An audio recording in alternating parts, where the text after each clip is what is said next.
The Smartest Giant in Town by Julia Donaldson and Alex Scheffler.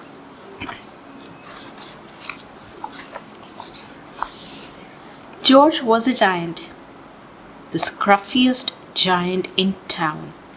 He always wore the same pair of old brown sandals and the same old patched up gown.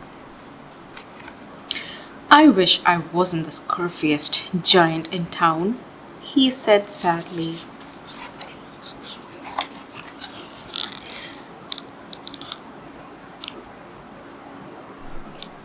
But one day George noticed a new shop. It was full of smart clothes, so he brought a smart shirt, a smart pair of trousers, a smart belt, a smart stripy tie, some smart socks with diamonds upside, and a pair of smart shiny shoes. Now I'm the smartest giant in town, he said proudly. George left his old clothes behind in the shop. He was about to go home when he heard a sound. On the pavement stood a giraffe who was sniffing sadly. "What's the matter?" asked George. "It's my neck," said the giraffe. "It's so very long and so very cold. I wish I had a long warm scarf." "Cheer up," said George, and he took off his stripy tie. "It didn't match my socks anyways," he said as he wound it round and round the giraffe's neck. It made a wonderful scarf. "Thank you," said the giraffe. As George strode towards home, he sang to himself, "My tie is a scarf for a cold giraffe. But look me up and down, I'm the smartest giant in town."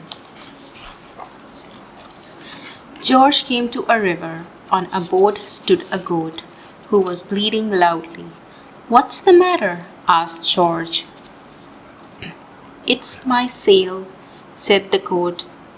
"It blew away in a storm. I wish I had a strong new sail for my boat." "Cheer up," said George, and he took off his new white shirt. "It kept coming untucked anyway," he said as he tied to the mast of the goat's boat. It made a magnificent sail. "Thank you," said the goat. George strode on, singing to himself, "My tie is a scarf for a cold giraffe, and my shirt's on a boat as a sail for a goat. But look me up and down, I'm the smartest giant in town."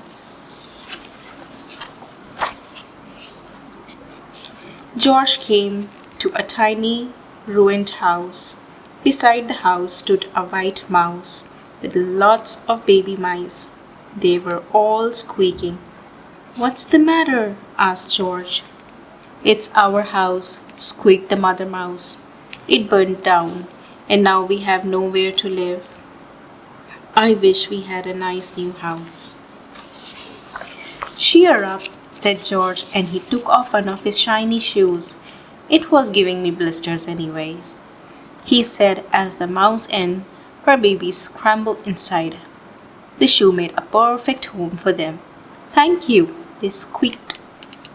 George had to hop along the road now, but he didn't mind. As he hopped, he sang to himself, "My tie is a scarf for a giraffe, my shirt's on a boat as a sail for a goat. My shoe is a house for a little white mouse, but look me up and down, I'm the smartest giant in town." George came to a campsite. Beside a tent stood a fox who was crying. "What's the matter?" asked George. "It's my sleeping bag," said the fox. "I dropped it in a puddle. I wish I had a warm, dry sleeping bag." "Cheer up," said George, and he took off one of his socks with diamonds up the sides. It was tickling my toes anyway, he said, as the fox snuggled into it. It made a very fine sleeping bag. Thank you, said the fox. George hopped on, singing to himself. My tie is a scarf for a cold giraffe. My shirt's on a boat as a sail for a goat. My shoes is a house for a little white mouse. One of my socks is a bed for a fox.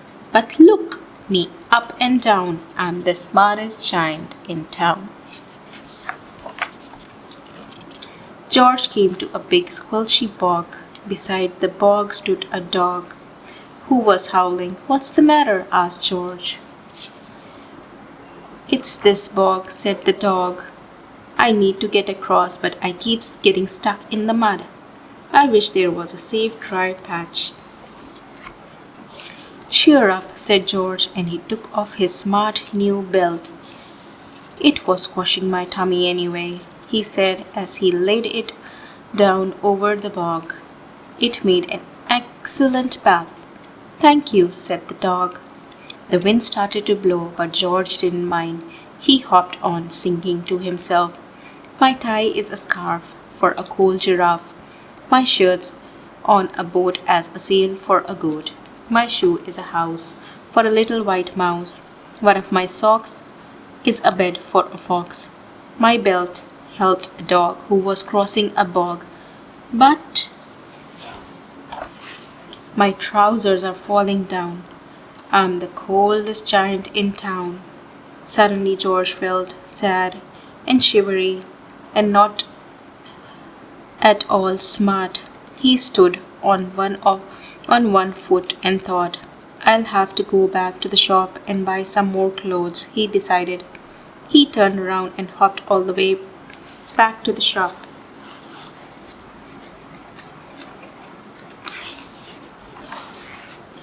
But when he got there, it was closed. Oh no, cried George. He sank down onto the doorstep, and a tear ran down his nose. He felt as sad as all the animals he met on his way home. Then, out of the corner of his eye, he saw a bag with something familiar poking out of the top. George took a closer look. My gown, he yelled. My dear old gown and sandals. George put them on. They felt wonderfully comfortable. I am the coziest giant in town, he cried, and he danced back home along the road. Outside his front door stood all the animals he helped. They were carrying an enormous present. Come on, George, they said, open it. George untied the ribbon. Inside was a beautiful gold paper crown and a card. Look inside the card, George, said the animals. George put on the crown on his head and opened the card. Inside, it said, Your tie is a scarf for a cold giraffe. Your shirt on a boat as a sail for a goat. Your shoe is a house for a little white mouse. One of your socks is a bed for a fox. Your belt helped a dog who was crossing a bog. So there is a very fine crown to go with the sandals and gown of the kindest giant in town.